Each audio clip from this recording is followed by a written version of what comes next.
How rape allegations among Austria's political elite reignited its Me Too movement. Brisbane, CNN. When Australia's Attorney General last week outed himself as the minister accused of raping a 16-year-old girl in 1988, his denial was emphatic. The things that I have read did not happen, and to suggest that they could be forgotten is ridiculous, said Christian Porter, who oversees legal affairs and national security, before starting a period of mental health leave. For Prime Minister Scott Morrison, that was the end of the matter.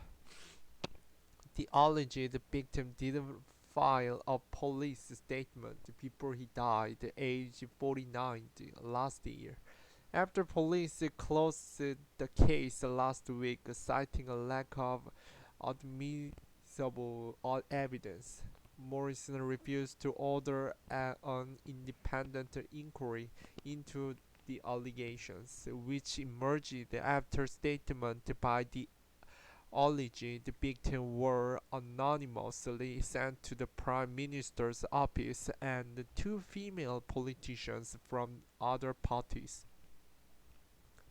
For many Australians, however, the case is not closed, far from it. Across the country, thousands of women were planning protests for March 15, when they will present a petition to Parliament House calling for the government to investigate all allegations of sexual assault and misconduct by members of Parliament and their staff. Yet, their demands go far deeper than Parliament. They want structural and cultural change to achieve equity across the country in schools, workplace, and the justice system. We don't want another report or someone saying, "Oh, we'll look into the matter." This has to change right here, right now, said Janie Hendry, a reluctant protest organizer behind the March 15 rallies. "I didn't think at 58 years old I would be an activist," Hendry added. "Nor did I think at 58 years old I would be taking to the streets to protest against this stuff. I thought we'd moved beyond it, but we haven't." Hendry inadvertently tapped into a well of anger when she typed a quick tweet last Sunday, venting her frustration that women in Australia were still fighting for equality in 2021. In just 6 days, more than 22,000 people joined her Facebook group March 4th Justice. The group now has a presence on multiple social media platforms. It's not just Henry. In London, another Australian woman half Henry's age is trolling through thousands of emails detailing alleged sexual assault on schoolgirls in Australia. Channel Contour's movement started with a few friends sharing stories of sexual assault. It's since morphed into a website and petition calling for education and change. The two groups represent different demographics of Australian women and both are angry. White hot rage. It's difficult to pinpoint the exact moment that tipped the wire on women's fury in Australia, though it could have been 2 weeks ago when Brittany Higgins, a former Liberal Party staffer, alleged she was raped in the defense minister's office in 2019. Higgins said she was inspired to come forward by Grace Tame, a former victim of grooming and sexual assault, who was named Australian of the Year in January for her work urging other women to speak out. They have listened. Australian of the Year, Grace Tame has inspired other survivors to come forward. Higgins' allegation prompted an apology from the Prime Minister, who announced a number of investigations into the incident that insisted the culture in Parliament would change. However, Morrison's explanation of his decision-making process raised eyebrows. Jenny and I spoke last night, Morrison said, referring to his wife. And she said to me, "You have to think about this as a father first. What would you want to happen if it were our girls?" Jenny has a way of clarifying things. It led one female reporter to ask, "What would happen if men don't have a wife and children? Would they reach the same compassionate, compassionate conclusion?" Critics seized on Morrison's choice of words as evidence he didn't comprehend the issue. The same was later suggested of Home Affairs Minister Peter Dutton, who referred to Higgins' allegations as she said his words were interpreted as an attempt to minimize Higgins' allegation. Since then, the level of discourage has disintegrated further, with Higgins threatening to sue Defense Minister Linda Reynolds for allegedly calling her a lying cow. Reynolds apologized for the comments, which Morrison said were uttered in private during a very traumatic week. Discussion over who said what and when soon shifted to report of another bombshell allegation that a cabinet minister was accused of raping a teenager girl more than 30 years ago.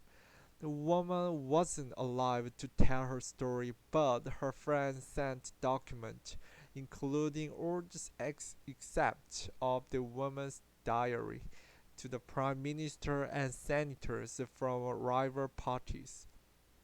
A cover letter urged them to act, according to one senator who received it.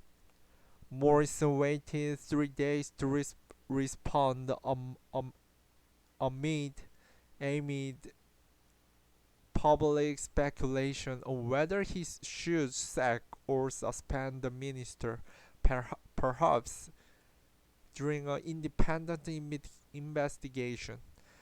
He didn't do either and accepted Fautor's denial. The reaction was swift. I can say quite genuinely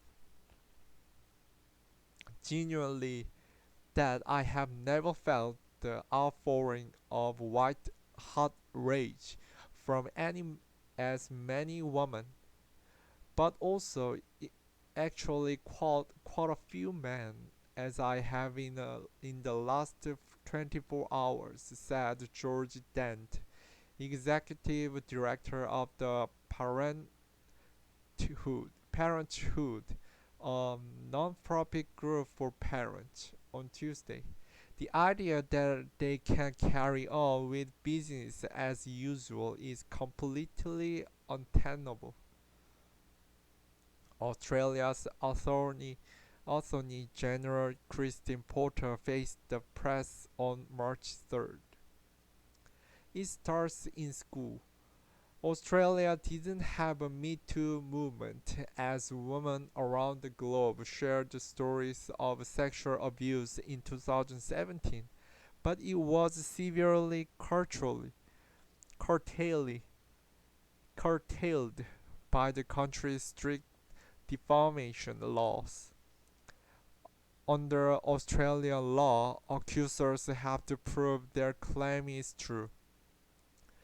Unlike the US, where alleged offenders must prove the claim is false, consequently, many women stayed silent, while other people who shared their stories anonymously and ended up being named. But recent events in Parliament have set off an alarm that is ringing across the country. This is the start. This is the Australia's Me Too moment, said Jackie True, professor of international relations and the director of Monash University's Centre for Gender, Peace and Security. Until recently, former Sydney High School student Contos hadn't heard of Higgins or the other allegations at the top of Australian politics. She moved to London last September to start a master's degree in gender education and international development. But in the last 3 weeks, she has been inundated inundated with other stories with sexual assault from former students. Chanel Contos moved to London last week, but is still playing a pivotal role in raising awareness about consent. It started with an honest conversation with friends about how they've been assaulted by boys at school. The same names kept coming up, with similar stories of abuse, so they began listing them in a Google document and invited others to join. Now there is a website with more than 2,000 testimonies from students across Australia and a petition urging Australian schools to start teaching sexual consent sooner, including what constitutes sexual assault and how to respond. Contos said they were only taught about consent in their final years of schools, and by then, for many, it was too late. Names have been removed from the stories so as not to defame anyone, but each entry is tagged with the author's school. Overwhelmingly, the students say they didn't give consent, and many times their alleged attackers didn't seem to know what that meant anyway. They think it's okay to convince a girl to perform oral sex.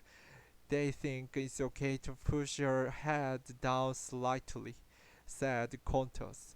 They think it's okay to guilt trip them and say, why did you come upstairs with me if you don't want to do this?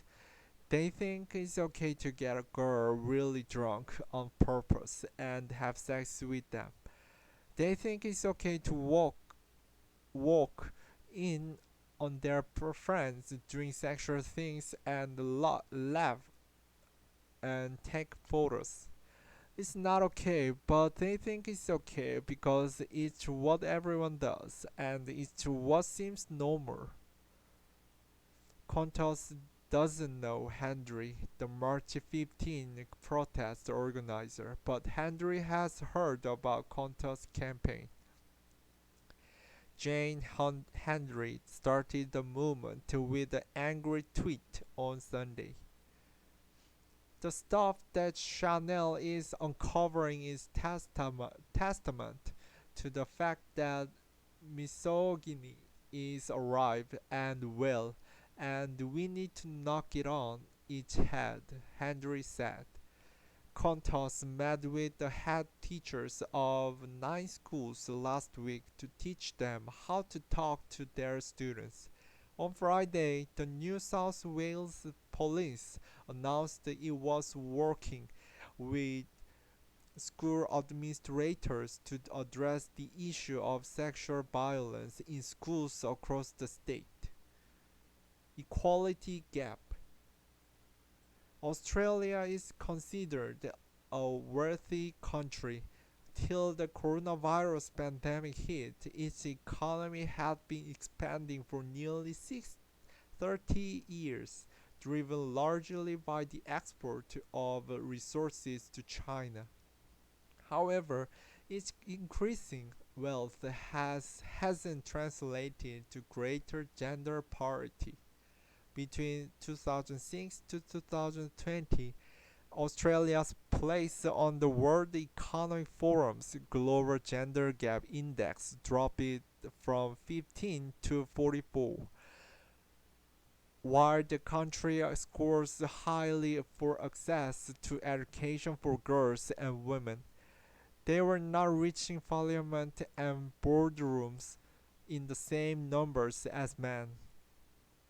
What it means is that the returns to women's education and educational achievements were actually lost because they were not translated into key position and the impact on the political and economic sphere, said True, the director of Monash University's Center for Gender, Peace and Security. True puts that down to structural issues, including the lack of affordable paid childcare to allow women to return to work. The workplace is based on the male as the breadwinner norm in Australia, she said.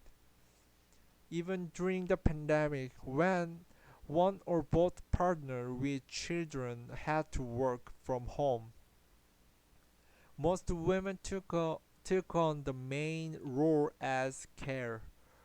A survey by of more than 7,000 Australians by the Australia Institute of Family Studies from last May to June found that even with both partners at home, women were 5 times more likely to take on the role as primary care. Women reportedly also lost their jobs faster than men during the pandemic.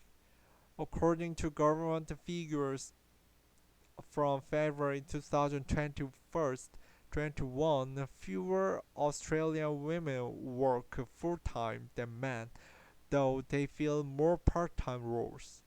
After finishing university, women were paid less than male graduated. The research revealed that by the time they retire, their median retirement savings are 21% lower than men. From 2011 to 2016, the fastest growing cohort of homeless people was women over 55 years old, according to the Australian Human Rights Commission, and the number one reason for women's homelessness is the experience for gender-based violence, particularly domestic violence, said True from Monash University.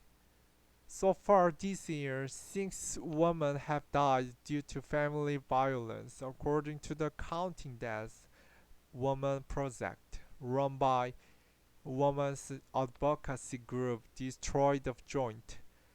Last year, 55 lost their lives, roughly one woman every week. In the whole of power, women hold 31% of seats in Australia's 151-member lower house. According to the Inter-Parliamentary Union, in the upper house, the gender ratio is almost equal, but of the Prime Minister's 22 key leadership positions, 16 are held by men and 6 by women. The culture of politics is highly masculinized and is not conducive to gender equality or to women's participation. It's very tough woman who can make it in Australian politics said true. The perspective on what it means to be a woman in Australian society is lost, which means that we confound the problems. We continue not to address the gender inequality, because we simply do not have those who can voice and shape the policies in our government. Protesters walks through Sydney in 2019 for the Women's Wave March, but many say not enough has been done to address inequality and sexual assault. Work to do. In 1984, the government sought to make Australia a more equal place when it passed the Sex Discrimination Act. The law made it illegal to discriminate based on gender and prohibited sexual harassment. Yet last year, the Australian Human Rights Commission said the pace of the country's efforts to address sexual harassment was disappointingly slow, and the sexual harassment in workplace was widespread and pervasive. According to its most recent survey in 2018, one in third people, women and men, had experienced sexual harassment at work in the past 5 years. The situation in Australia was not widely different from elsewhere, said Michelle Ryan, who begins a new role as inaugural director of the Global Institute for Women's Leadership at the Australian National University in Canberra in July. The institute was founded by former Prime Minister Julia Gillard, who famously called out misogyny at a speech to Parliament in 2012. This is not a recent phenomenon, nor it is one that is particular to Australia or to Parliament, Ryan said, from the University of Exeter in the UK, where she's working as a professor of social and organizational psychology. What these incidents do, however, is bring home the importance of the need for research and evidence based policy and practice to address the sexual harassment in the workplace and the other inequalities that women face in their career. For others, they also bring the need for direct action. On March 15, women around the country were urged to wear black and join marches in their cities if they can't travel to Canberra. They are preparing for the fight, according to an essential poll released on Tuesday. Two-thirds of 1,074 respondents thought the Australian government was more interested in protecting itself than women. The survey was conducted between February 24 and March 1st, before Porter, the Attorney General, came forward and stated he would not resign. The Prime Minister says Porter should be afforded the presumption of innocence along with everybody else, and that calling on independent inquiry would undermine the rule of law in Australia. We are governed by that rule, not the rule of the mob or anybody else, Morrison said. However, he added that he would welcome an inquest if one was ordered by the South Australian coroner. Support for the Morrison government grew during the pandemic.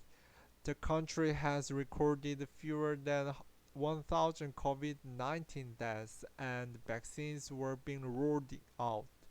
But on the issue of gender equality, the Essential poll released Tuesday showed 76% of respondents believe there is still a long way to go. If the calculation has been made that this is an issue that won't concern voters, I think they're mistaken, said Dent from the Parenthood. True, from the Center for Gender, Peace and Security said now is the time for the government to listen. The current cabinet do not understand not only the degree of anger, but the degree of violence from men, she said. And I think maybe this is a time where people actually need to learn a little bit more. They need to listen to survivors. They need to understand those stories.